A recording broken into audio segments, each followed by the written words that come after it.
Hello mga ka-elite! So ngayon nandito kami sa Air Residences. So tignan natin kung paano natin i-renovate ang unit na to.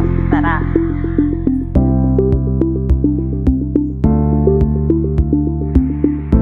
So this unit is a 26 square meter dito sa Air Residences Makati. Dito sa side na to, we're planning na maglalagay kami dito ng backsplash, T5, and then dito papalitan namin yung mga door natin for the lower and upper cabinet.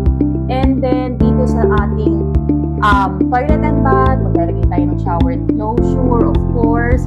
Maglalagay tayo ng medicine cabinet, countertop dito. Okay?